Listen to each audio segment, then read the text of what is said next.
AP శాసన మండలిలో medical కాలేజీల అంశంపై హాట్ గా చర్చ జరిగింది. గత ప్రభుత్వం 17 మెడికల్ కాలేజీలపై 1550 కోట్లు మాత్రమే ఖర్చు చేసి అన్ని మెడికల్ కాలేజీలు పూర్తి చేస్తుందని మంత్రి సత్యకుమార్ వ్యాఖ్యలకి ఎమ్మెల్సీ బొత్స కౌంటర్ ఇచ్చారు. పీపీపీ మోడ్లో పెట్టిన కళాశాలలు ఫెయిల్ అయ్యాయన్నారు. ప్రభుత్వం ఆధ్వర్యంలో కళాశాలకు ఉండే బాధ్యత ప్రైవేటీకరణ జరిగితే ఉండవన్నారు.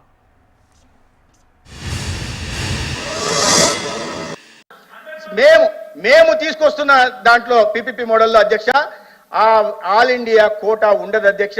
50% కన్వీనర్ కోటా ఏదైతే ఉందో అది పూర్తిగా ఈ రాష్ట్రంలోని వైద్య విద్యను అభ్యసించాలనుకునే మెరిట్ కలిగిన విద్యార్థులకి పేద విద్యార్థులకు అందించడం కోసం సీట్లు తీసుకొచ్చాము అధ్యక్ష.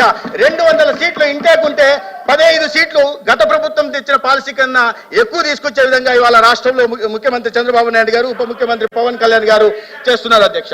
అవన్నీ అబద్ధాలు అసత్యాలు చేయడంలో వీళ్ళని మించిన వాళ్ళు లేరు అధ్యక్ష. పీజీ సీట్లలో ఎన్ఆర్ఐ కోటాను తీసుకొచ్చి యూజీ సీట్లో మాట్లాడతాడు. తదా రాజా యదా ప్రజా. నాయకుడు ఆ రకంగా అవాస్తవాలు చెప్తుంటే వీళ్ళు నిజాలు వస్తాయని మనం అనుకోవడానికి లేదు. 57 లక్షలు అనేది పీజీలో ఎన్ఆర్ఐ కోటా. యూజీలో మీరు తీసుకొచ్చింది 20 లక్షలు తీసుకొచ్చారు.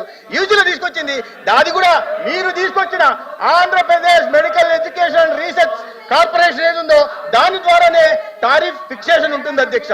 టారిఫ్ ఫిక్సేషన్ కూడా దాని ప్రకారమే ఉంటుంది. ఇక మీకు స్పష్టమైంది అధ్యక్ష, పేద విద్యార్థులకి వైద్య విద్యను అభ్యసించాలనుకున్న వారికి ఎటువంటి నష్టం లేకపోగా లాభం జరుగుతుంది. 2200 సీట్లు ఇంటేక్ వచ్చినప్పుడు 15 సీట్లు అదనంగా వస్తున్నాయి. కాబట్టి అక్కడ అర్థమైపోయింది. పబ్లిక్ ప్రైవేట్ పార్ట్నర్షిప్ మోడల్ అని చెప్పారు. ఏ రాష్ట్రాల్లో మరి మంత్రి గారు ఇంతకుముందు చెప్పినప్పుడు కానీ లేకపోతే ప్రెస్ మీట్లో కానీ ఏ రాష్ట్రాలు చెప్పి ఏ విధంగా ఫెయిల్ అయ్యేవనే విషయాన్ని కూడా వారు చెప్పడం జరిగింది అధ్యక్ష. నేను దానికి పోను.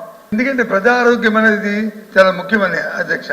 ప్రజా ఆరోగ్యాన్ని వచ్చి మన తాలూకా బడ్జెట్తో డబ్బులతో కొనడం అనేది చాలా దురదృష్టం అధ్యక్ష, చాలా దురదృష్టం అధ్యక్ష. వారి తాలూకు ఎందుకంటే ఇందాక మీ సభ్యులు కూడా మాట్లాడారు ప్రాణం తాలూకు విలువ, ప్రాణం తాలూకు ఖరీదు. ఆ విషయంలో ఎందుకు ఆరోగ్యానికి ప్రభుత్వ హాస్పిటల్, ప్రభుత్వ కళాశాలలు అంటే అక్కడ ఉన్న ప్రభుత్వానికి ప్రజలకు ఉన్న అథారిటీ ప్రైవేట్ మాల్లోకి వస్తూ ఉండదు అధ్యక్ష.